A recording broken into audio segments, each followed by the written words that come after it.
15 years of short sales, and I don't know how long that Lloyd's going to give me tonight, but it might be midnight before we get finished. No? Oh, 9 o'clock, okay.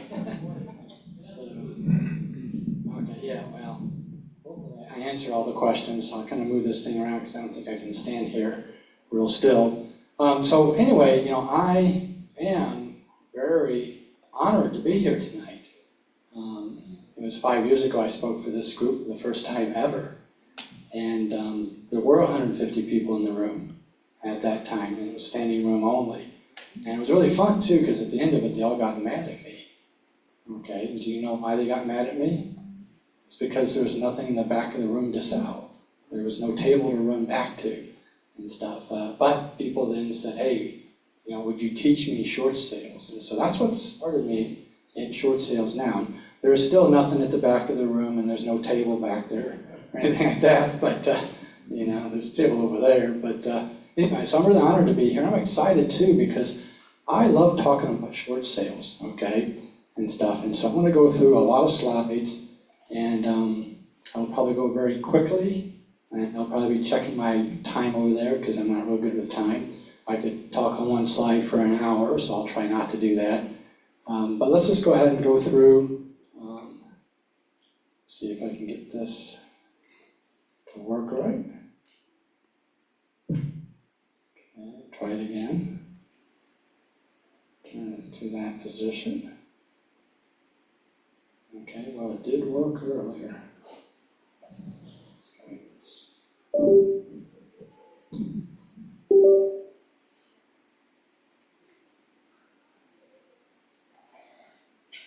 Okay, it's in the on position.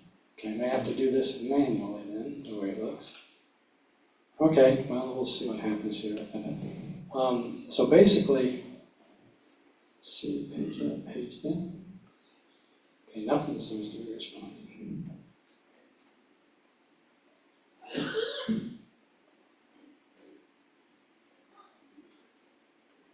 Yeah, I don't know if that computer's froze or maybe I can restart it or something.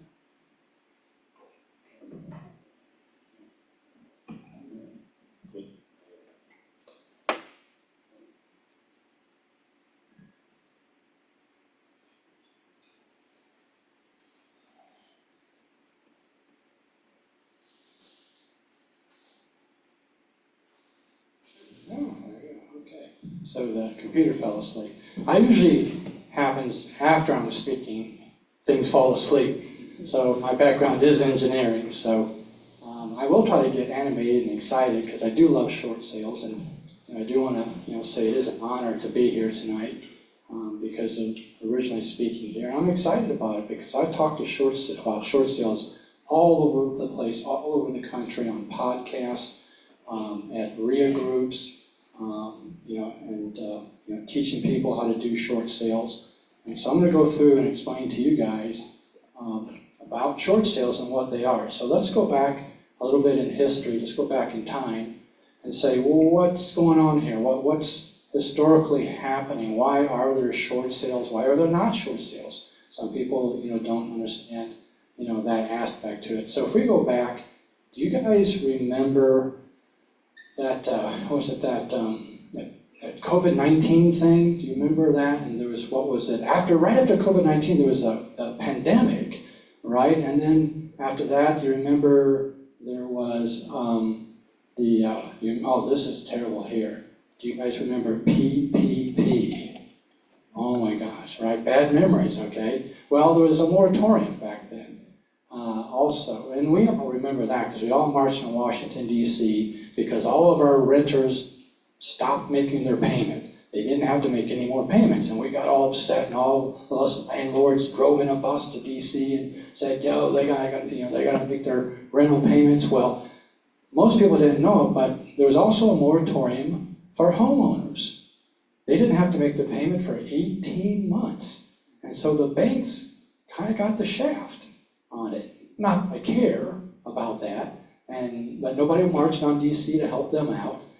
That did actually then finally end, in July of 2021. So after 18 months and no payments, homeowners had to make up all that money and continue making their payment. Well, I don't know about you, but most homeowners couldn't make their payment before the pandemic and before COVID. How are they going to make 18 months? So we ended up basically with a lot of people who were very far behind, and the banks began to immediately foreclose right after it was over with. Now, this 27% increase in 1 month is a little bit, tricky there because there were no foreclosures. So 27%, zero is not very many. And the point is that, what happened was the banks were released and they've been increasing their foreclosures almost every single month for the past 3 or 4 years on it. And so they've been trying to ramp that back up. Now, we've got 2 million delinquent loans in this country. 2 million people who can't make their payment. And the part that's really bad about that is there's 1.65 million a year ago. Does anybody know why it has gone up? You should go down, but why is it going up? Anybody got a good guess? Well, have you heard of this thing called inflation? You remember that? Okay, inflation. Now I'll give you the investor definition of inflation, not the PhD economic kind of thing for inflation. Inflation is where your food prices go up and your gas prices go up, and so you stop making your house payment. That's inflation, okay? So what's happened is over time, we got these delinquent people who can never make up 18 months of payments, and new people coming on that are in a foreclosure. In other words, I gotta eat, I gotta drive, so I'm gonna stop making my house payment. So that's why it's going up, okay, not down. And so that's a very bad thing in this country right now. Of course, a lot of times people say, well, Dave, they can just refinance their loan, okay? It's not a big deal, just refinance. Well, I don't know how about you, but it's a little hard to refinance a 3% loan for a 6% loan. So that option is out. The other option is, well, if you don't have a job, you can't refinance either, right? You can't get to refinancing if you're not working. So we got a lot of people that are, unemployed in this country on it, and that's actually been going up. Now, okay, so I have a quiz here. What is your definition of a short sale? So give me one sentence answer for what a short sale is. It's when what? Somebody throw something out. What's a short sale? One sentence answer. Let any investor in here would say the same thing. Go ahead. When the bank accepts a payment that is less than what they're owed on the program, on a mortgage? Very good, yes. Okay, the homeowner can't sell the house for what's owed on it. Okay, they want to sell it to pay off the loan, but it doesn't pay off the loan. Well, that's what most people say they are. Nah. Or that sound is dead wrong. That is not the definition of a short sale. Now, I better stop here real quick because I forgot to warn you.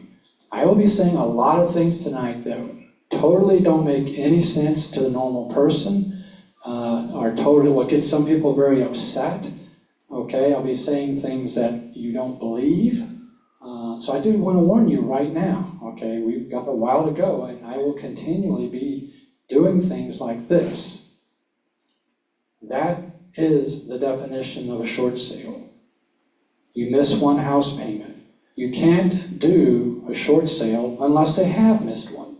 Now, there's a little bit of thing if you move more than 50 miles and get relocated, but in general, the bank won't do a short sale unless you miss one. So for me, that is my definition. Equity is irrelevant. There goes another thing I just said. What is he? How can he say that? The amount of equity in the house is not relevant. Roger's crunching his eyes over here, and so what's David doing here? Okay. You miss one house payment, that's a short sale, and the equity in the home is irrelevant. It doesn't matter how much is there. Let me explain that. Why? Let me show you why, okay? This is Black Knight. This is a data statistical company on mortgages across the country, and they did this study, okay, over 30 year study in this country of all the foreclosures across America. They took all the homeowners who had 40% equity, 40%, they could snap their fingers and sell that house on the MLS. But yet 1/3, 30% of them went to foreclosure anyway. That's your short sale. That's the people that need help. That's the people that lost their house anyway. Why can't you step in, help them out for a lot of reasons I'll go through later, and make a ton of money doing it? That's your short sale, and that's why the equity is irrelevant, okay? Let's go ahead and move on. You're still here. That's good. Nobody got up and left. Now, would you like to know the exact schedule of which homeowners are going to be foreclosed on and when? Wouldn't that be cool to know that? Well, we actually do. But I'm not going to tell you, okay, because we don't have time with it. We're going to get kicked out tonight here. But the CFPB, Consumer Financial Protection Bureau, has a 212-page PDF file that has the exact schedule right in it. So you can go look that up later. We know exactly what groups and types of residential loans are going to be foreclosed on and when. It's actually controlled by the CFPB, Consumer Financial Protection Bureau. Okay, so, but there's no time to go through it tonight. Now, what did you guys even come here for tonight? What are you struggling with in real estate? What is the issue that you're having with buying houses and making money? Why isn't everybody in here successful at it? Somebody throw out anything. What's the biggest problem you have with buying houses you can make a profit on? Anybody just go ahead and throw it out. What's the problem? Why can't finding houses? Okay, finding houses with profit, right? Now, why don't they have a profit? What's the problem? Because the seller wants too much for the house when you talk to them, right? Okay. What about a lot of people tell me wholesalers want too much money, right? Okay. They talk and they find houses, but then they want too much money. So basically. Here's Carl Crane, a local guy here, right here in St. Louis. You guys know him actually, probably. Some of you do. And he's a rehabber. He rehabs houses. And he was always buying his houses from wholesalers. And he really was very upset and tired of this business because he would do all this rehab, sell the home, and make like $15,000 on the house. And he'd go and look in public records and see that the wholesaler made $30,000 on the house. He's like, man, I did all the work and you did nothing. So he was very upset, and he found out about sales from me, and he started doing short sales. And his very first short sale, he bought it for $120,000, and he sold it for $220,000. And he didn't do anything to it. He just wholesaled it, right? Okay, and stuff. And so, let me go ahead and play his thing here, and I'll explain what he says there. Hey, this is David Randolph, and I'm here with one of my students, Carl. He's going to tell you about his actually very first short sale attempt. Hi, I was marketing to foreclosure people here in St. Charles County. Found a person that needed our help. With David's help, we were able to stop the foreclosure. We were able to purchase the house for around $120,000. ARV in the house was near $220,000. Just did a little bit of work on it and made a huge profit using David's marketing and short sales techniques. Fantastic, Carl. So I said to Carl, Carl, what are you doing? You're a rehabber. Why did you sell the house? Why did you wholesale it? You rehabbed all your life. Why did you wholesale it? He goes, Dave, I made a gross profit of $100,000. And I texted it to all my wholesaler buddies and said, up yours. I ain't buying from you ever again. And so he's been doing short sales pretty much ever since then. But yeah, he literally did it just to show the other wholesalers, I knew better than you. Okay, you only made 30 off of me. And so he wholesaled it and made a gross profit of $100,000. And I say gross because I want to be compliant with all the FTT stuff. He's got computers and paper and a lot of other expenses in that. That's just what he bought it for and what he sold it for, okay, on public records. But anyway, so that was kind of fun, that he did that. Now, I got to do this disclaimer, okay, this legal stuff. I'm not an accountant, I'm not an attorney, I'm not a real estate agent, I don't play one on TV.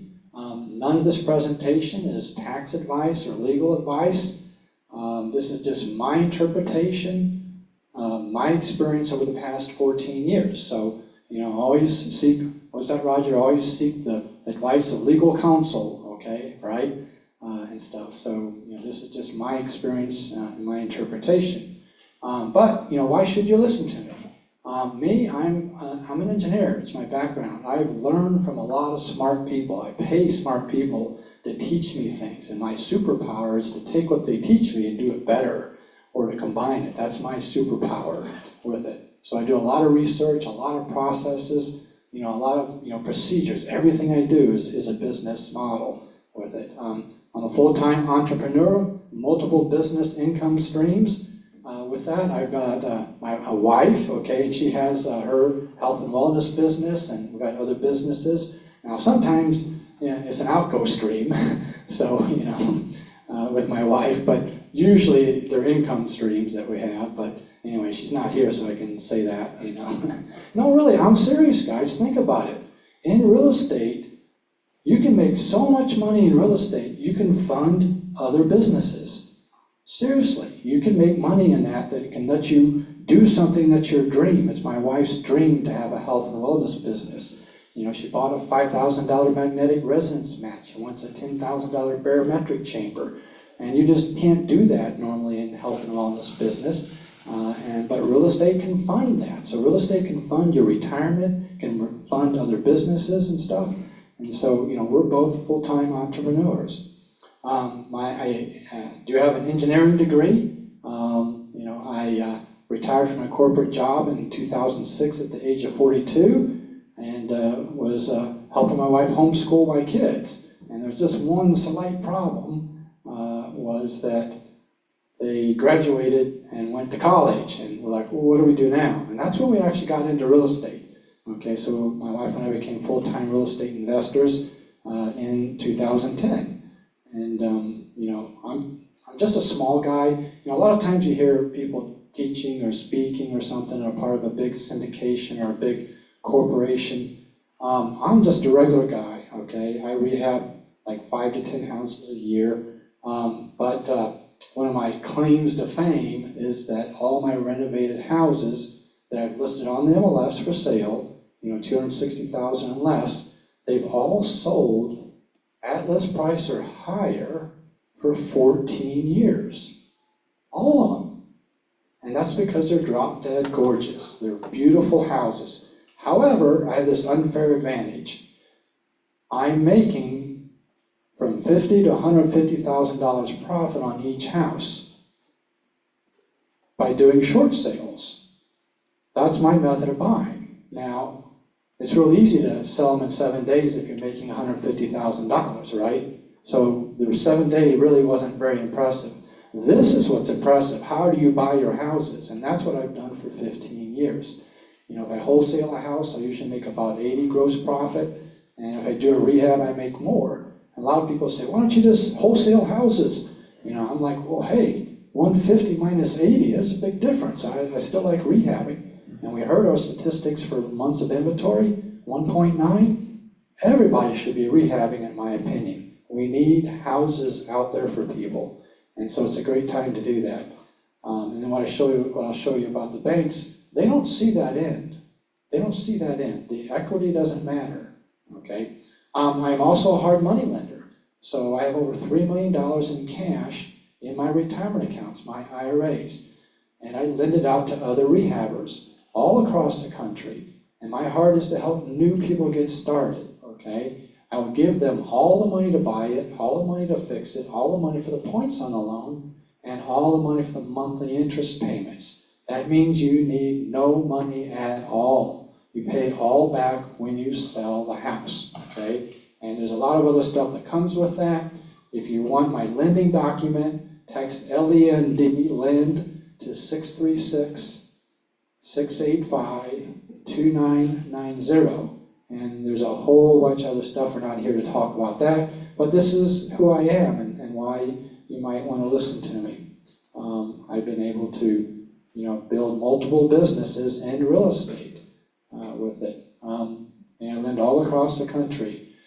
So I basically, in the lending program, ended up developing a half-day workshop for ARV and for a rehab because people where new rehabbers didn't know any of that. They come to me, it's like, well, what's the rehab cost, you know? And so my wife said, hey, just give them your tools, your spreadsheets, and your systems. And so I did a half-day workshop. And so I started that back in 2019, with my lending program with it. Then, this is when I became a movie star. July of 2019, right at STL REIA, St. Louis Real Estate Investors Association, on it. I did the short story and short sales. Wow, cool, what an interesting title. And there are 150 people in the room. And at the end, they got all mad at me because there was nothing to sell. And so ever since then, I started teaching people how to do short sales.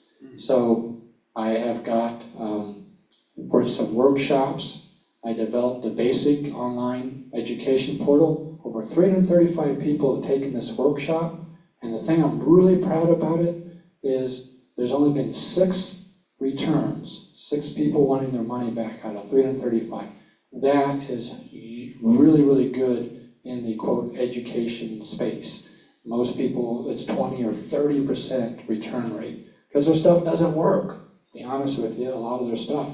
My stuff does because I'm an engineer, okay? I'm not an educator, I'm an investor trying to figure out how to teach you guys. I am the founder of Short Sale Profits with a PH, and I did check my church to make sure it was okay to do that.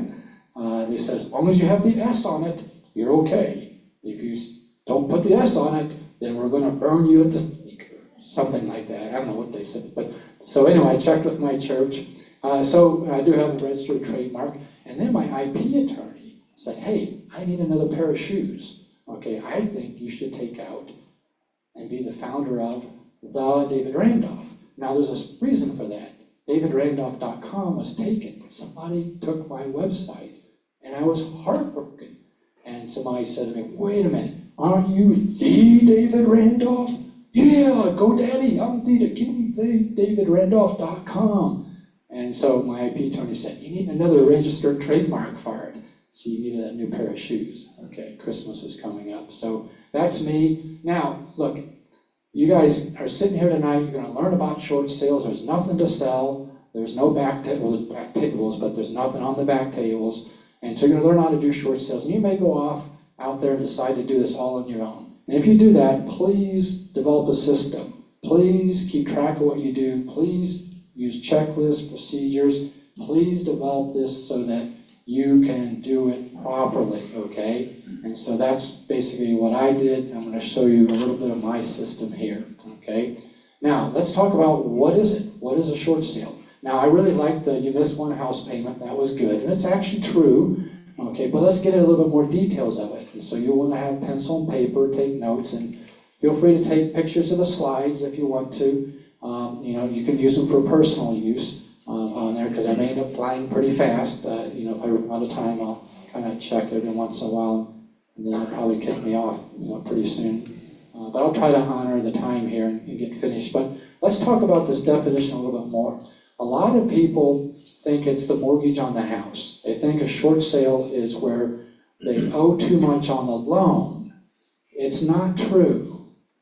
There we go, there's another thing, it's not true. You could owe $10 on your mortgage, and it's still a short sale. What? You gotta be kidding me. Yes, because the problem is you can't sell a house unless you pay off all of the debt. So any second lien positions, any judgments against the house, any state tax liens, federal tax liens, all of that total debt is what makes it into a short sale, because that homeowner can't sell it and pay that off with all those liens. So that becomes a short sale. And of course, a lot of times the normal sale of a home, as you know, on the MLS, you only get about 90% of it, right? Because you got commissions and closing costs and stuff like that. So a lot of people go, well, I'll just list the home for what my loan is. Okay, well, you don't actually get that much when you close. So basically, there's a lot of debt in it. There's also, usually a pending foreclosure. So what happens is that, the bank has to be paid in full. And so if they don't have payments coming in, they're gonna eventually, at some point in time, start the foreclosure process. And so when that happens, in Missouri, you only have 21 days in Missouri. And other states are very close to that, 30 days and stuff. And so now, other states and just, for Missouri, they'll actually give the homeowner 2 30-day letters. So they'll know a little bit ahead of time about what's going on with it. Now, of course, they know they're missing their payments for 6 months or a year or 2 years or whatever, but the bank will eventually foreclose, and that's kind of who I target to help those families out, okay? They're going to lose their home if they don't make some kind of decision or take decisive action with it. Now, legally, the bank has to post this in a legal newspaper. So in all states, you have to post it in a legal newspaper for a certain number of days, the county legal newspaper. Now, this isn't the Sun-Times where the aliens land on the roof and impregnate the cat and it's not that newspaper. It's the county legal newspaper, the one where government contracts are posted, divorces, foreclosures. That's where they have to post this in there.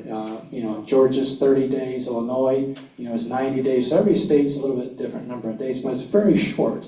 Okay, and typically a lot of times there's deferred maintenance in the house. If you can't make your house payment, you're probably not fixing the cracked window or the leaky roof or the leak in the basement, right? So a lot of times there is deferred maintenance. Now it's interesting right now, probably 20% of the foreclosures are loans in 2022 and 2023. That's bad. That's really sad. How can you buy a house a year and a half ago and stop making your payments? Okay, and stuff. And so there's a bunch more statistics. I'm not going to get into too much of that with it, but basically, whether you're in a judicial state or non-judicial state, it's irrelevant.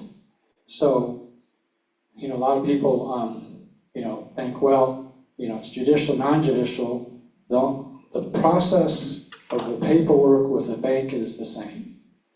What's different is the marketing. So in other words, how soon do you send your marketing letters out, and what's the duration between your letters to the homeowner? That's all that changes between judicial and non-judicial. So in Illinois, Florida, Missouri, Texas, all the different kind of states, what I'm teaching you tonight about short sales is the same, okay? The documents you give to the bank, the negotiations you do with the bank, the response you get back from the bank, doesn't matter whether you're in judicial or non-judicial state. So I want to clear that up before I go too far here, on these slides.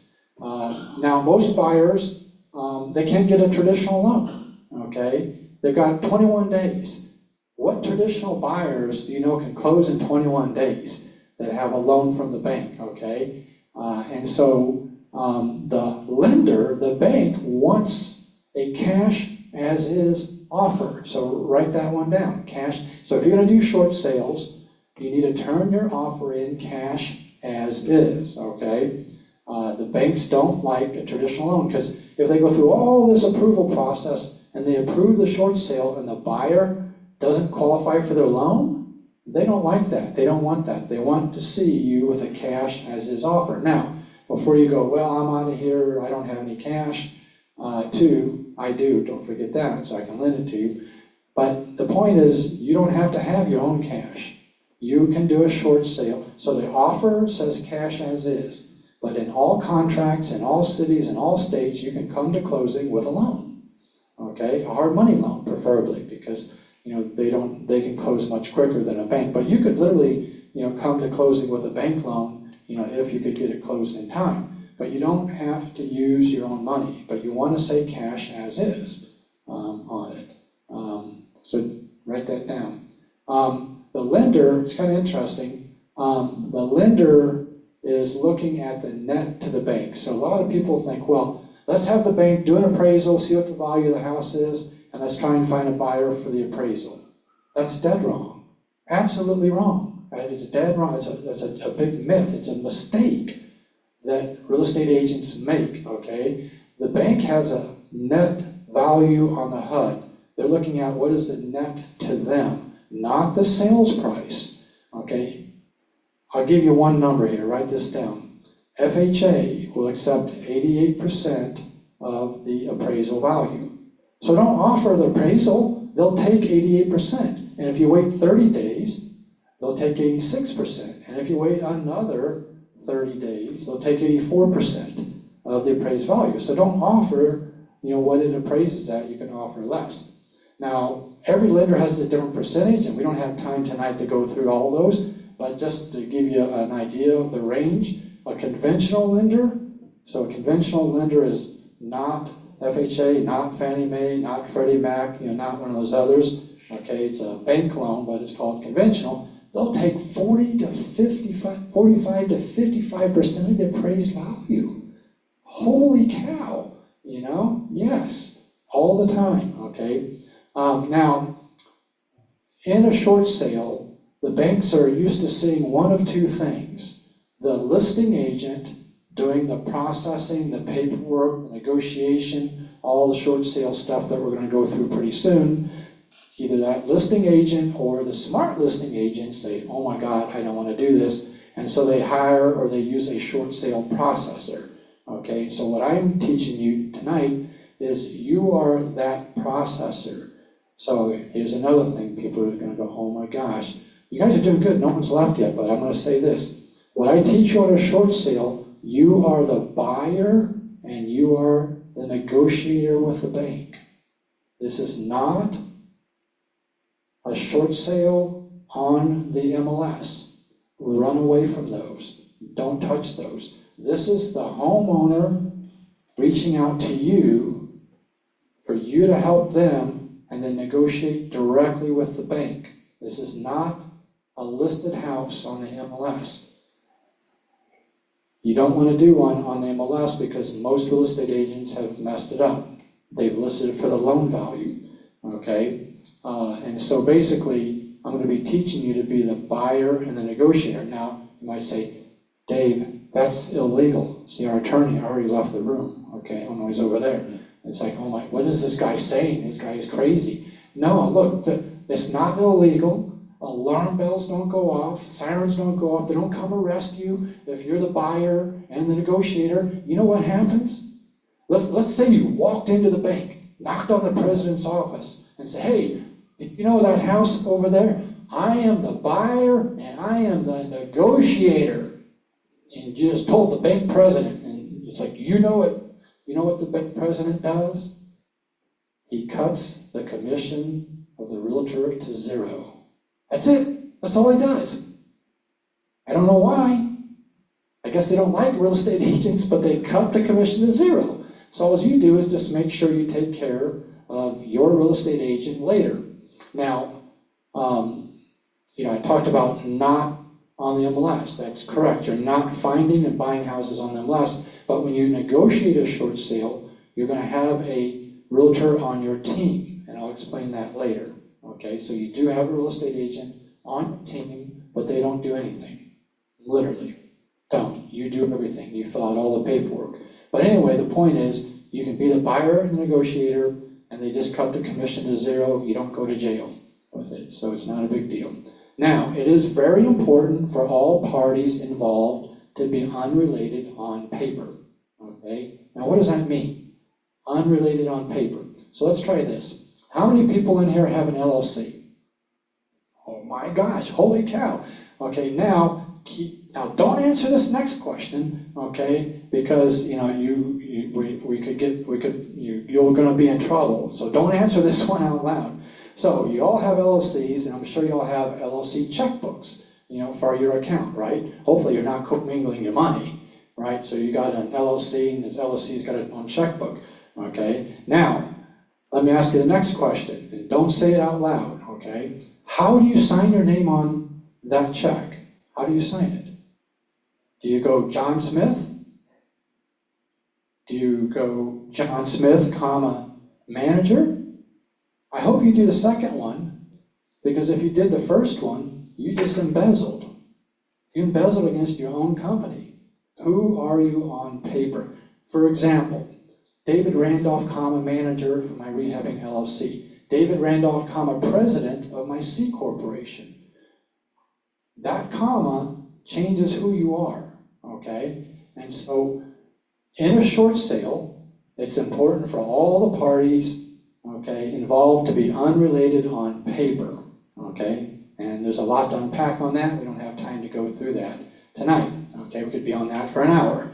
Now, the interesting thing is that the banks do a broker price opinion. And by the way, guys, if you text intro to my phone number, I'll send you all these slides, okay? So if you text intro to 636-685-990, I'll send you all these slides. I hate it when people do presentations and, you can't, keep up with it, or you can't, take pictures or something like that. But basically, the bank does a broker price opinion. That is a real estate agent paid $50 to go to the house and determine what the value is. Is that ludicrous? That's crazy, okay? Why do they do that?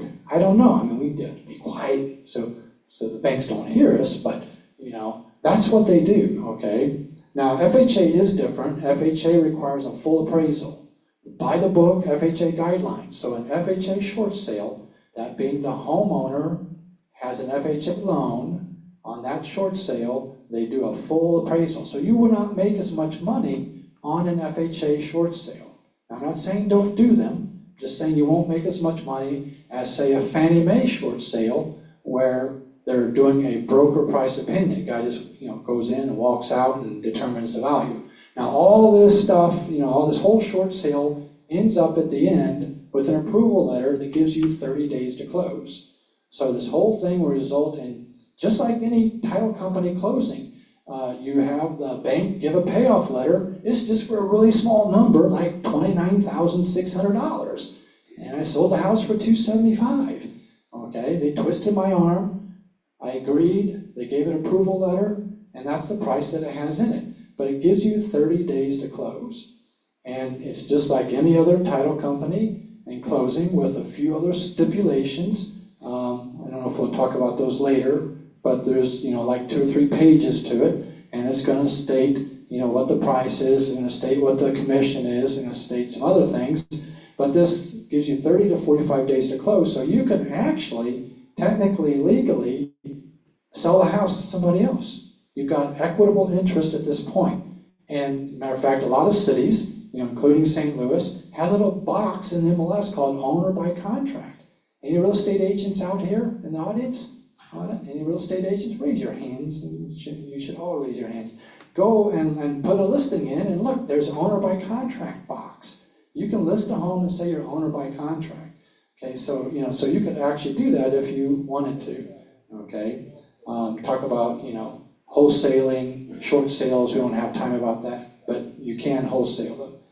Okay, now, why do we do them? Okay, why? What is the reason people are doing these? Okay, you've got an investor, you've got a bank, you've got a homeowner. Why are we doing them? So basically what's going to happen is the bank is going to foreclose if they don't get paid in full. They don't just have this little thing that says, oh, well, why don't you just pay us a little bit? That's not how it works. They've got a loan, they got a promissory note, and you have to pay the full amount. Okay? They don't just tell the homeowner not to do that. They have a process called short sale, where you go to the bank and you request that to be done. The bank isn't just out of the goodness of their heart going to say, well, why don't you just pay me back a little bit? So they need to be paid in full unless you do the short sale process. The homeowner is going to have a deficiency. Almost every state, except for like Arizona, the bank will come after you for the deficiency. Now, the deficiency is how much you owe on the loan, plus all the penalties, all the interest, all the everything, minus what the bank ends up selling the house for. Okay? So the bank takes the house back, it sits around for years or whatever it does, and they eventually sell it. The difference between those two is the deficiency, and in, like, for example, Missouri, they've got 7 years to come get the money from you. Okay? So that's a pretty good reason why the homeowner wants to do a short sale. Okay? Because they don't want the deficiency. In a short sale, we will wipe the deficiency to 0. And we'll say that in the approval letter that they owe nothing on the house, no deficiency, and that's very important for that to, for you to be able to do that. If they go to foreclosure, it's going to hurt their credit for 7 years and 300 points. If you do a short sale, it's 50 points for 1 year In 1 year, it's all the way back up, okay? Even FHA will give homeowners a loan if they've done a short sale. The concept was, well, you cooperated with the bank, you helped the bank out, and stuff, and so you can actually get an FHA loan very easily, even if you've done a short sale. So there's a lot of reasons why the homeowner wants to do a short sale. There's many reasons out there. I'm just trying to go through some of them. But for you, well, back up. I'll tell you one. I'll tell you the number one reason. The number one reason that I find that homeowners will do the short sale with you isn't any of the stuff I just said. It isn't about getting the $3,000 check versus the deficiency. It's about being able to stay in the house longer. That's the number one reason. They're not ready to move yet. They need to find a place. They need to mentally grasp the concept. They need to be able to save up their money while they're in the house, okay? And so they need more time. That is the number one reason on a short sale as to why they do it and stuff like that. So, and so they're not making their payment when they're in the house, okay? Now, how can that be? Well, so here's how this conversation goes with the homeowner. You start a short sale with them, and they say, well, should I try to make some of my payments? Should I try to do something? I tell them, well, in a short sale, they're going to wipe all the debt out. It doesn't matter how much it is, okay? So if it's more, next month and more the next month, it all gets wiped to zero on it. Now, I can't say to them, I probably could because I'm not a realtor, attorney, accountant, or I don't have any license, but a licensed person certainly can't say, don't make your house payment, they can't say that, and I don't say it either. But when I say to them, I say, look, okay, let's look at it this way. We know that in a short sale, all the debt's going to be wiped out no matter how big it is. It's not relevant what the debt is in a short sale. I say, so let's look at this. You have a decision to make. You got so much money that comes in. What are you going to do with it? So you have a choice. Are you going to make your house payment? And so I say to him, let me ask you something. Do you have a job?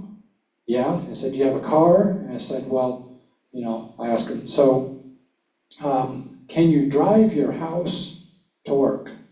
Like, what? Oh, I can't drive my house to work. And I said, well, can you drive your car to work? Yeah, I can drive my car to work. Great. And I said, okay. And I say, now, can you sleep in your car?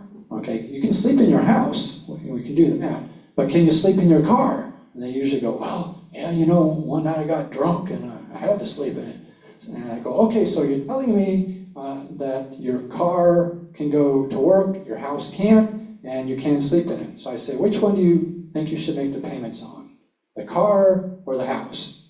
And they usually decide they should continue making the car payments. So anyway, the point is that that's the number one reason is they get to stay in the house longer and save their money up to be able to start over, okay? Now for us, for investors, okay, in real estate, what is it? Location, right, in real estate? Well, in short sales, it's massive profits. It's kind of playing off. You can tell this was not done by ChatGPT. These are my own slides, right? Okay, so there's no ChatGPT in here. Someone said, maybe you should run it through ChatGPT. But anyway, so let's do a quick case study example. There's the address. I'm very open with everything. Look it all up on public records. People always like to do a little, some case studies. So we'll just try to slip a few in here on it. This was a house here in Darden Prairie. This is actually a really interesting one because it was owned by the vice president of a national bank.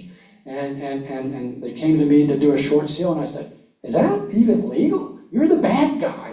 Okay, see, this was 2012. I was like, you're the banks that are robo-signing, and you're doing all the going against the homeowners. And the reason my wife and I started doing short sales was to stop the banks from stealing the homes from families. And I said, you're the bad guy, And the person said, no, it's okay.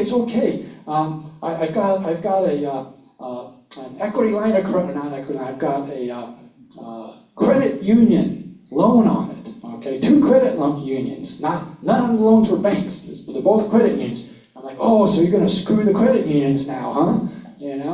And anyway, she said, so do the short sale because it's okay. because it's not a bank loan. And so anyway, now the thing was that, the hardship was, they had a son who had a motorcycle accident, very bad, terrible accident, and didn't have any insurance. And so the person spent their money on getting their son healthy again. Okay, really, really good reasons to do, right? And so she had a hardship. I don't work with people that are just mad at the banks or just, are trying to, put something over on them. They have to have a hardship, always, okay? And so her son, she spent all of her money. He didn't have any insurance and stuff. And then, of course, that was a pretty big house. She was divorced, and it was kind of large for one person, right? It was 4,000 square foot home. And so she couldn't maintain it. So she had a lot of other hardship reasons. I'm not going to spend the time to go into them, just kind of show you a little bit. So this house was sold for $370,000. It was wholetailed. What that means is there was nothing done to the house, and it was sold to a retail buyer. So we call that wholetail, combination of retail and wholesale, okay, with it. And so there's really nothing done to the house. Now, what would you have paid for this house? Now, it's got to be less than $370,000, right, because you wouldn't make any money. We probably don't have time to go around and take a poll on it, but basically I paid $269,000, the purchase price was $269,300. So there was a gross profit of $100,212, okay, on that short sale. Now you're sitting there going, David, that's not very impressive on a $370,000 house. You're not impressing me. And I'm going to go, hold on a minute. If anybody in here would not love to wake up tomorrow morning with a $100,000 wire in your checking account, then you should please leave the room, because that's all I'm going to talk about the rest of this presentation. If you wouldn't be happy with a $100,000 wire in your checking account, then you might as well leave, because I'm not going to be able to help you on anything else. So that's the key, is would you want to wake up with that? Now, I will tell you something. That's not why this is the case study, okay? It was a little trick, okay? Does anybody know what a Roth IRA is? You can do short sales in your IRAs. You got location, location, location, and with Roth, you got tax-free forever, tax-free forever, tax-free forever. All that profit will never be taxed. They'll have little babies, and they won't be taxed either in the Roth IRA. Go out and do more real estate deals with that profit, never ever taxed. So you can do real estate in your IRAs, okay? And I know you people know that because we talk about this in the group, okay, and stuff. Now, it was a $404,000 first position credit union and a $40,000 second on that. Don't really have time to go through the specifics on that, but that's basically what the two loans were. There's some issues there with the deficiency. You need to be careful with the credit union. They will want to have the deficiency. So a lot of banks, it's very, very simple, to get the deficiency removed, but in a credit union, they won't, okay? And so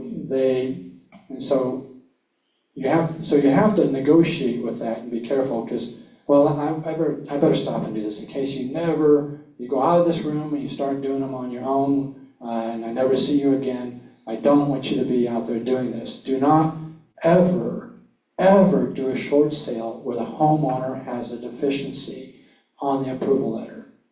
Don't do it. How can my IRA make $100,000 profit and have the homeowner owe the difference? So you need to get the deficiency to say 0, and credit unions won't do that. And basically that's exactly what happened here. Now, when I met with them, I told them that I will not do the short sale if there's a deficiency. I won't do it, okay? I'll stop the foreclosure, I'll get you time in the house and everything else, but I'm not going to buy this house and make a big profit and you have a deficiency. Well, it came out and it had the deficiency. And I went to the person and I said, can't do it. I can't buy the house, there's a deficiency. And the person said, no, I want you to. Go ahead and do it anyway. I'm like, no, I gave you my word that I would not do the short sale and buy this house if you had a deficiency. And the person got mad and had their attorney write me a letter. Now that gets scary when attorneys write you letters, right? The attorney said, I don't know what the right word, commanding you or I'm demanding you to fulfill the short sale and to go through with it. And then the attorney said, we'll just file bankruptcy later. Okay, it was a concept. And I said, no. That's really dumb, say no to an attorney. I said, no, I gave my word when I started this that there would not be a deficiency. Anyway, so they weren't very happy there. And so then I went to the credit union and I said, no. And they said, what do you mean? We just issued an approval letter. And I said, yeah, but there's a deficiency on it. Take it to foreclosure. Okay, they're like, whoa, wait a minute, hold on. And I said, there's a deficiency. That's not acceptable, to the seller type thing. Anyway, so this is what I did. I said, okay, what would it take to get the deficiency removed? And the credit union said $25,000 more. So my IRA paid $25,000 more for that house. I could have made $125,000. And I tell you that story so that if you never see me again and you go out and do short sales, you will never, ever allow a deficiency. Okay? Negotiate it off, do something, don't buy the house, don't make them have to do that. Here's another case study here in O'Fallon, Missouri. To the left of the picture is a subdivision going uphill. They had a big rainstorm, a flash flood, and all this water is running down the street, and the city of O'Fallon didn't have a good sewer system. And so all this flash flooding is going on, and this branch comes floating down the street and hits the basement window of this ranch house. Okay, it was not a walkout basement. It was just a normal ranch. A branch hits the window, breaks the window, and you know what happens? What do you call that when you have a flash flood and the basement window breaks? What is that called? What do you call that? Anybody throw it out? What do you think it's called? You're thinking it. Swimming pool. It's a swimming pool. It's not a walkout basement. This lady's like 82 years old. She hears this crashing, rushing noise. She goes over and splash on the first step of the basement stairs. Her basement filled up with water. Okay? So now, what her hardship was, what the problem was, that the insurance company said, well, you don't have flood insurance, so we're not covering it. And the bank said, well, if the insurance company isn't covering it, then you have to. So the bank was wanting her to pay to fix the house. In the meantime, it molded, okay? The neighbors stole the appliances out of the house. She was done with it. She said, I'm done. She's like 82 years old. So anyway, we stepped in and did a short sale to help her out, to prevent her from foreclosure. The bank's, threatening to come after her for the deficiency, and stuff. So anyway, this house was sold for $205,000. There's a $71,000 rehab done on it.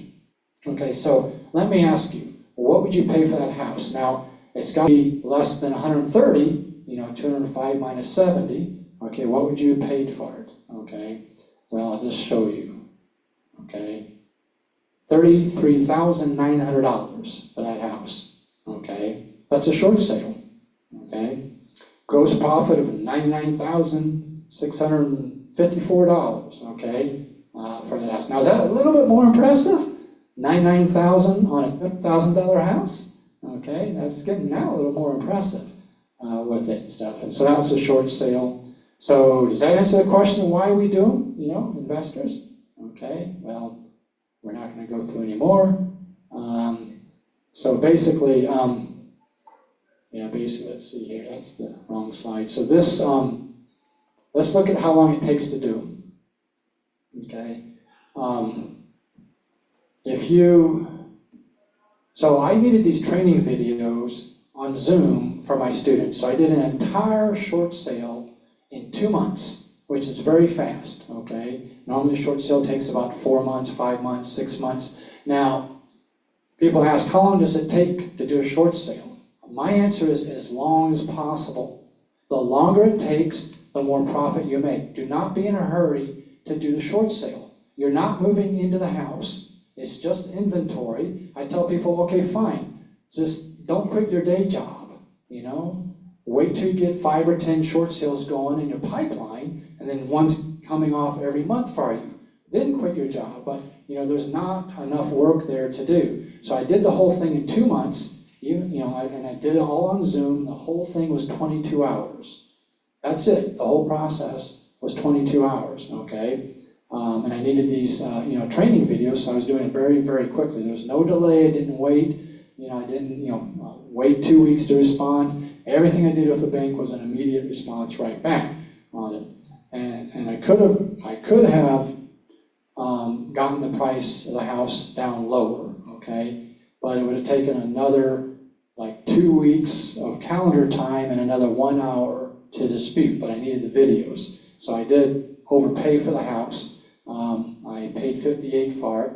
And I know I could have bought it for $42. Absolutely no, I could have, but I would have lost more time. I wanted these Zoom videos for my students on it. Now, don't cry for me because we put $42,000 in it, which is way too much, right?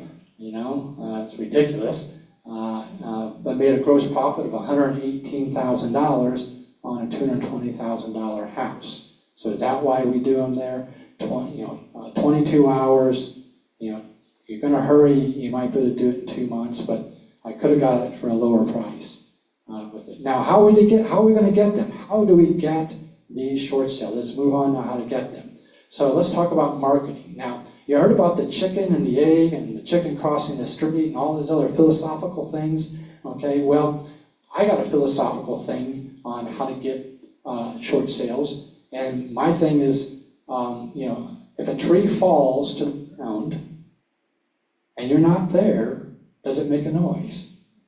If that tree falls to the ground, does it make a noise? And since these are my slides and my presentation, the answer is no. If a tree falls to the ground in the woods and you're not there, it didn't make a noise. So what I teach you to do is, let's go to where the homeowners are. Where are the trees at? Where are the homeowners at? Let's go out directly to the homeowner and reach out to them, okay, and stuff. And so basically that's what I teach people to do, is to go directly to those who have a foreclosure date, okay? Now, as we talked about before, in all states, all counties, all across America, they all have to be posted in the county legal newspaper, okay? Now, it'll be for a certain different number of days, okay, based on your state, but let's target those people, okay? So now,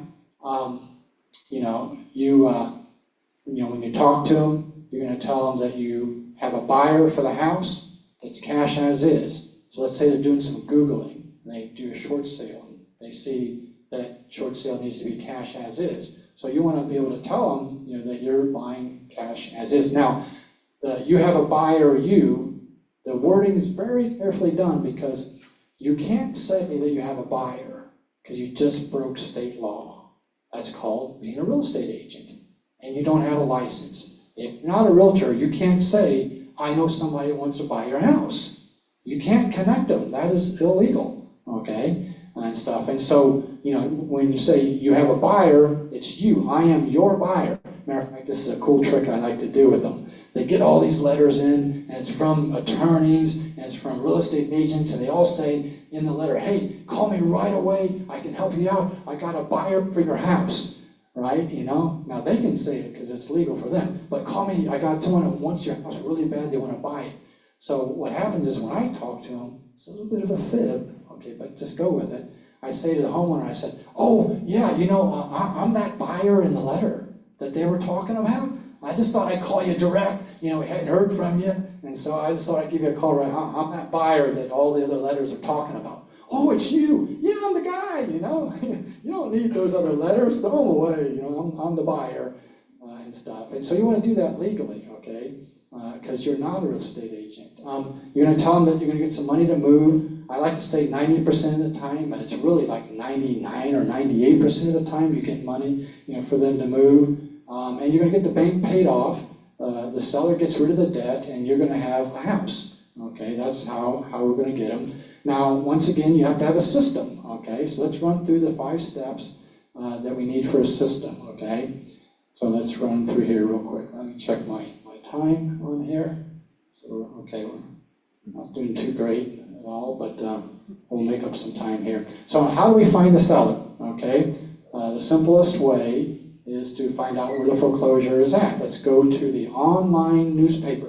So we talked about the county legal newspaper. Let's go to the online version of that, okay? Now, in Missouri, this is the website right here, Missouri Lawyers Media.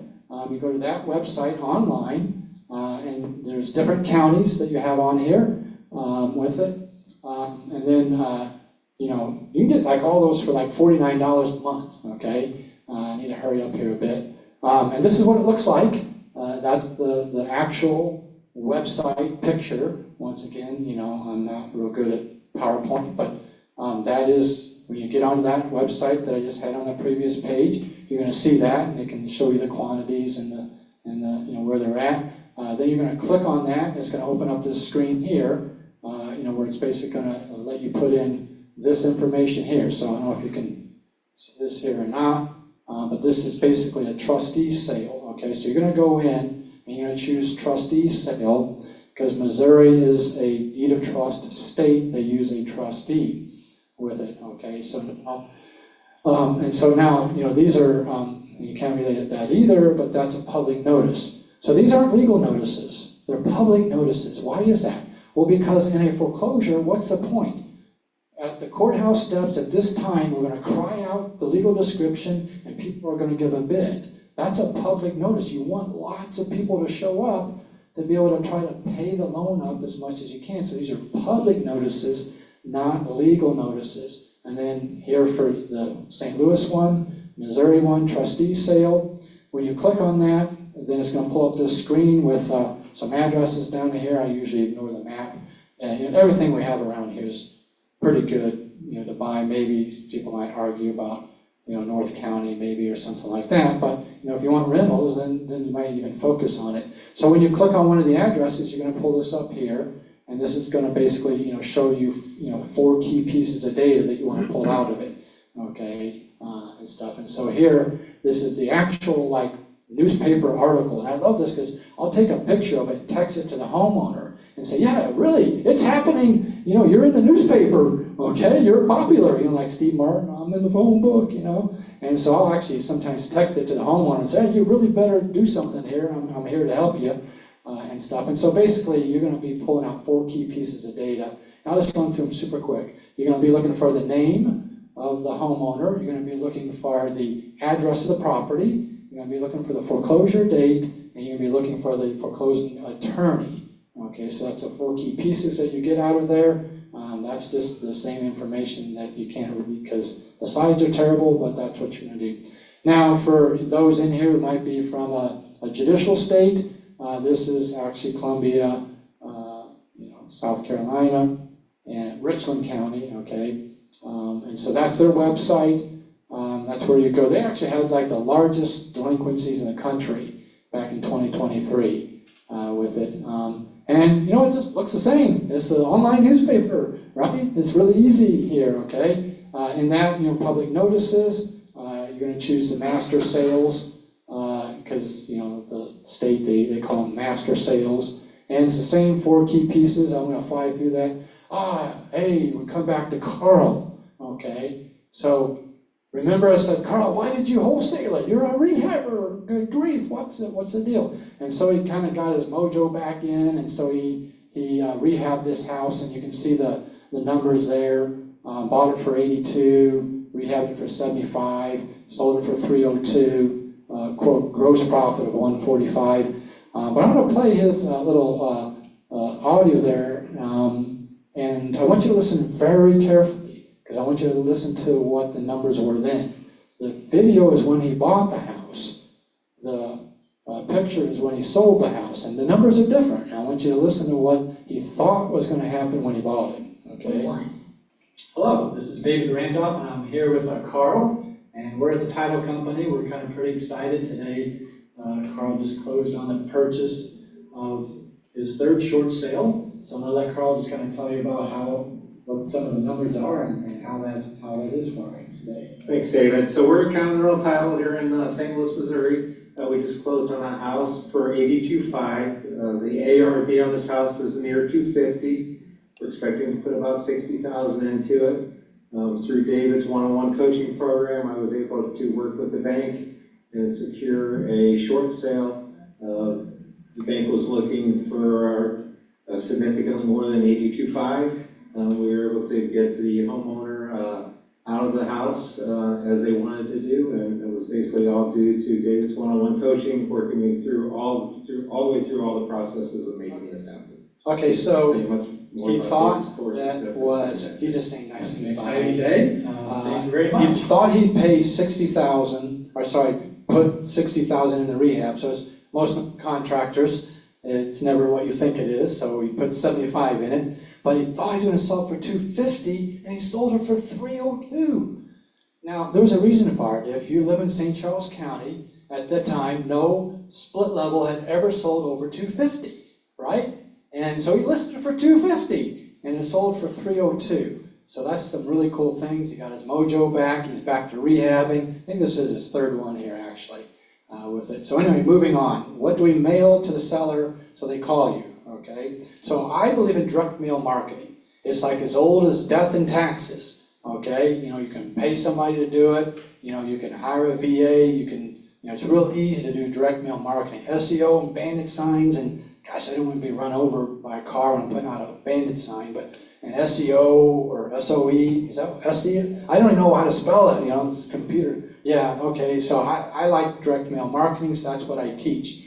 Okay, now this is not mass marketing. This isn't some YouTube guru, $10,000 a month wholesaling company, free course type thing, okay? This is like me, I'm mailing to like 50 people a month. You know, 30, 40, 50 people a month. That's all I mail to, okay, in St. Charles County. Now, what to mail to them? You do need multiple letters, okay? Not just one letter. Don't just one letter and it doesn't work. You gotta have these multiple touches. You need to have a voice phone call. You need to have a text to them. Okay, now texting is a little tricky. We don't have time to talk about the TCPA laws, but you have to have a minimum of 5 touches with them, okay? And so you want to talk about the options that they have. Now here's a little trick, in case you go off and do this on your own, and I never see you again, don't tell them the options in the letter, okay? We'll just try them on their own, okay? Don't tell them what their options are. Make them call you, okay? And so here's Arnie. You know, he just did, you know, mailings to people on his very first house. He puts this on Facebook, and he, you know, wholesaled it and made a gross profit of 40K. And I went to Arnie and I said, Arnie, what are you doing? Get that off of Facebook. That's embarrassing. Why did you settle for 40K? He's like, Dave, it's 40K and I didn't do anything in the house. But Arnie, you know that we can make more than that. Anyway, I got him mad at me, okay, which is not unusual, okay, at all, because I say what I say. And so anyway, just to, you know, piss me off, I guess, he went last year and did 12 more, all over 40,000, you know, wholesales. Okay, just with letters, mailing, okay? So let's move along here. What do you say to the seller, okay? So you mail to them, they call you, what do you say to them, okay? Well, look, scripts don't work. Have you ever seen on YouTube all these educator, guru people that don't do real estate at all? I'm the opposite, by the way. I'm a real estate investor struggling to be an educator, okay? I know how to do it, and I struggle to teach you. But these people on YouTube give away all these scripts, right? Well, there's a reason. Scripts are garbage. They don't work. They don't. I mean, think about it. What happens is you need to have the knowledge in your head. You can't have a script and go to the home and wait. I'm on page 1. You just jumped to page 7. Please go back. Okay? You can't. It doesn't work that way. You got to have the head knowledge. Okay? And stuff. And so you need to know things like in Missouri, they've got 7 years to come get the money from you. Okay, you got to know about the foreclosure and how it hurts them. So you have to have this as head knowledge, so when you're talking to them, that you can be able to explain it to them. Don't try to follow some script, you know, with them. You do need to let them know that they're not going to net as much as what they think they have, the house. Well, I'll just list the house. Okay, well, but you do know you only get about 90% of it. Educate them, let them know that. A lot of people don't realize that. And absolutely let them know you intend to make profit. They need to know why you're doing this. Look, they will never pay you money. You'll never accept any money from them, okay? You're going to help them out, and if they say do a loan modification and go off happily ever after, it's great. You get nothing. okay? If it becomes a short sale, then that's great, you're gonna buy the house, but let them know your motive. Why are you doing this? That you intend to make a profit. I tell them this, and my wife hates this, okay?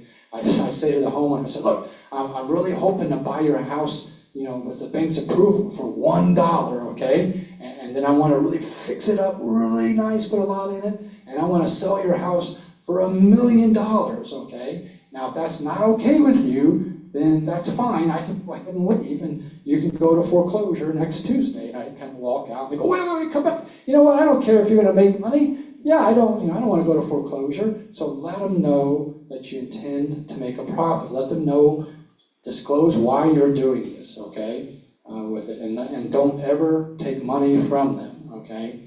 So Dan and Carrie. So here's another house. Somebody besides, you know, Carl and stuff. I actually got students in 13 states now, but Dan and Carrie, they wholesaled a house, bought it for 68, sold it for 168, gross profit there of 100K. And the reason I show that is not because of it, but is because of the house is at the split level, right? So they wholesaled it, paid 100,000. The rehabber bought for 168, put about 100,000 in it, quite a bit in it, and had like 268 in it, and they sold it for 378. The rehabber did. Yeah, the split level that Carl did at 302, now, okay, was selling for 378. Not the same split level, but a split level is now selling for 378 on it. And they're a little bit heartbroken too, because, you know, see, I did that thing about, would you like to wake up the $100,000 wire in your checking account? And they said yes, and so they thought that was great, but then they saw that they could have made 200,000 or more if they would have kept it. But that's all right, you know, that's the way it goes. So anyway, when you're talking to the homeowner, here's how you'll always win with the homeowner. No matter what they say, but the house down the street sold for $1 million, and but this, and all these arguments they can have with you, you win it in the end. You say, ma'am, sir, all that is really fine and great. We can argue about it all night long, but if I don't help you stop the foreclosure, it's all irrelevant.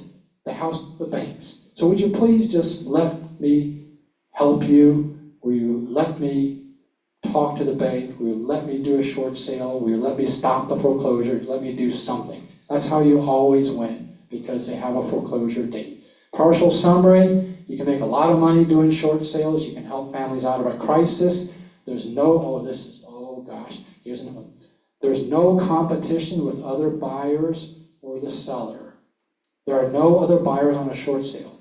I'm going to repeat that. There are no other buyers on a short sale. And I don't have time to explain all that tonight, okay? And so once again, you know, there's like 40 in St. Charles County, you know, 300 in St. Louis County, St. Louis. That's the document you need to do. I've been talking about. Let's get back to Dan and Carrie real quick. So they are rehabbers, and so the next house, they rehabbed it. Once again, they only made $100,000, but look, they made $100,000 profit, gross profit on a $153,000 house. Is that impressive? Okay, that's them, not me. I like when they do better than me. Here's Christian Stone. I show this one because remember I talked about FHA? This was an FHA short sale. He wholesaled it, bought it for 80 and sold it for 180. Made a gross profit of 100 on FHA. Yeah, believe it or not. There's the address, guys. Go look it up. Everything's fully disclosed, okay? Go look it up. Man, we got to fly through here. What do you say to the bank to stop the foreclosure? So that form that I showed you real quickly, an authorization form, that's the one form you need to do everything I'm talking about, okay? And so when you get that form from them, you're going to call the bank, and you're going to get their email address and send it in. Now it's going to take 1 or 2 days for them to process it, but at that point you can now talk to the bank, okay? And you always want to have them expedite it. Now, documents. You're going to send in bank documents, realtor documents, and negotiation documents. Okay, I don't have time to explain what those are, but it's 3 packets. Always send them into the bank at the same time. If you just send in the bank documents, then they're going to send out a realtor, and that's not what you want. You have a realtor on your team, okay? And then always, you know, location. Always ask. This is why real estate agents hate short sales, okay? You need to ask for the supervisor. If the person on the phone doesn't have the authority to make the decision, ask for the supervisor, very key. And this, expedite, everything you do is a squeaky wheel. Just say it. Be on the phone with the bank and go, expedite, and you'll hear these keyboard clickings. There's some on their screen that makes them type in something because you said expedite on it. So we gotta hurry up here. Maximum profit, okay? How do you negotiate with the bank? Okay, so there's a crucial thing. I've lost 5 short sales personally over 15 years, all because I did not meet the appraiser at the house. You must meet the appraiser at the house, okay? And one of them, the appraiser showed up the day early and the homeowner let them in the house. I'm like, you just let strangers in your house? What'd you let them in for? And so the appraiser walks in and walks out and says the house is worth $2 million and I can't stop that. I can't stop the foreclosure in time because they did an appraisal and that was the price that they did in the house. So you must be there, you must give them a package. I don't have time to go through that here. And you want to use comps and a repair estimate, not a rehab cost. All you rehabbers just swish your mind clean. So I've got this private Facebook group, membership group, 100 people in it, and I got this thing out there with them. I say, if any of you ever turn into the bank a repair estimate with granite on it, I'm kicking you out of the group. Granite's not a repair, it's a rehab, okay? You don't give the bank a rehab scope and a rehab cost. It's repairs you're turning into the bank, okay? Anyway, so then you go through that process with the bank. You're going to get an approval letter from the bank, and so it's going to have no deficiency, no promissory note, 30 days to close. It will be shown as reported as paid in full at reduced amount. That's what you want. And there's a lot of other things you need to have in there, okay? But you got to have this approval letter, make sure everything is good to go for the closing. Now, in summary, okay, so we kind of start to wrap it up here. Remember, a foreclosure is a failed short sale. So I was on the Investor Addicts cruise, and that slide, they said we don't have a prize for best slide, but if we did, that would have won best slide prize on it. Remember, a foreclosure is a failed short sale. We should not see any foreclosures anywhere in St. Louis, okay? If you're doing your job, you're all stepping in and helping families do a short sale, there should be no foreclosures, okay? There's my contact info there on it, so you can take a slide, or just text intro and get all the slides. Yeah, so, and you can scan it there and get all the slides, or go to the davidrandolph.com/intro and get a copy of all these slides. Hopefully that QR code works, kind of thing. And you can get a free video on 20 case studies. I only have time to go through 2. I got a video of 20 case studies that are better than the ones that I talked about here. And so people love that, so you can scan that, or text intro to 636-685-2990. And I do every month a free 2-hour Zoom live workshop, every month, okay? And then you can get those 20 case studies and the slides. So if you do that QR code, you can get on that free workshop, where we have a lot more time and can teach you a little bit better on it. Now, even better than that, okay? Even better than that, I give away stuff all the time. So if you want my sheet of paper with 10 myths, you guys held in pretty good. No one left with what I said. Why don't you get the sheet with 10 myths that are dead wrong, okay? And stuff like, there are no other buyers, and the seller doesn't care about the price of the house. So if you text the word master, okay, I occasionally do a master class, okay? Would you like that one document I talked about in Microsoft Word form? Okay, so if you text master to the same phone number, you'll get this one crucial document for free, okay? So this is a master class that is 3 days, 2 hours a day, okay? And I do a couple of them a year, and so you can get in there and get on that. You can get on the 2-hour free workshop, that's monthly. So you're busy this month, Christmas comes, remember, go to intro, text intro, and get in on the next 2-hour workshop.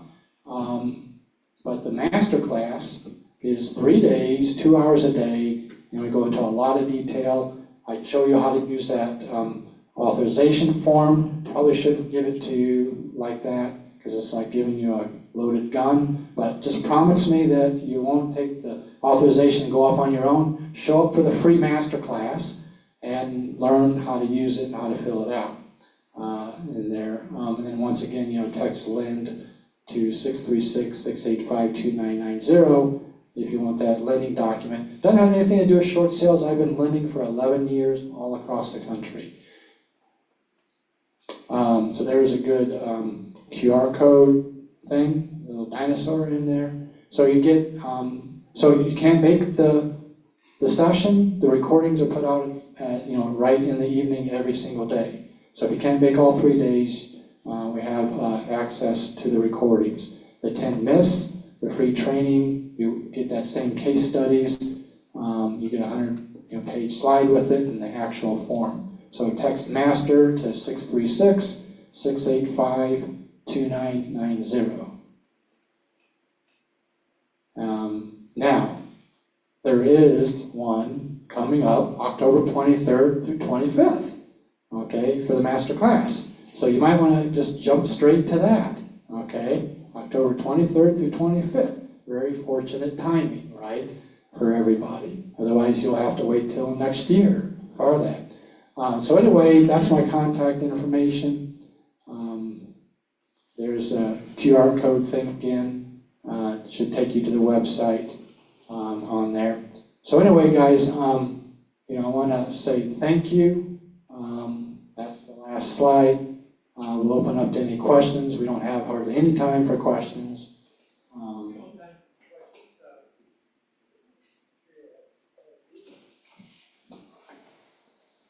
Let's start out with a question for Dave.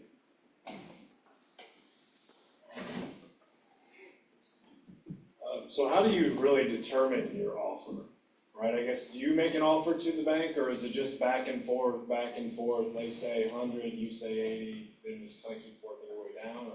Or do you actually come up with an offer from like 30% of ARV, or kind of where do you go with that? Yeah, great question. How do you determine what you're going to offer to the bank?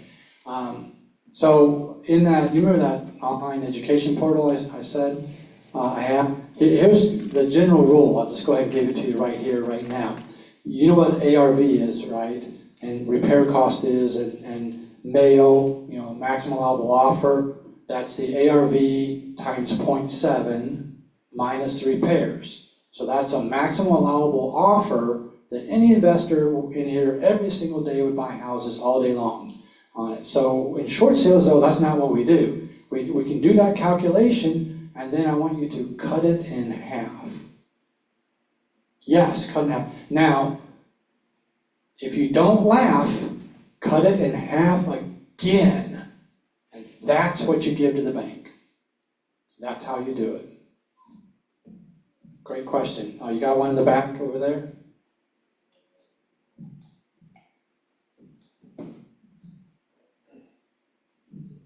Hi, I was wondering if you sell the, darn it, I just forgot, the appraisal package on its own by any chance? Like how to work with the appraiser when you meet them at the house? Yeah, right. So the question is sort of roundabout, what do you do what do you give to the appraiser? What do you do at the house? Okay, so in all the short sales I've done, I've only had one appraiser get mad at me. Every one of them has said, thank you very much for this. How am I supposed to figure out what the repairs are and what the repair costs are? Okay, and so you want to give them sold comps, you want to give them the repair estimate, and they love you for it, okay?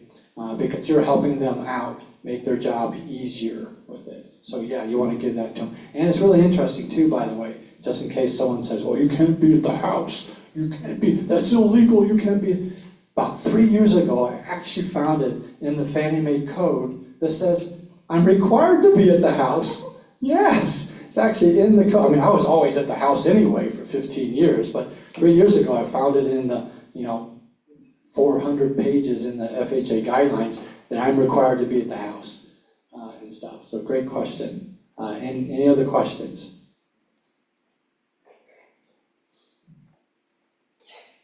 When you go through with the short sale process at the end, do you get a clear title or is it blemished?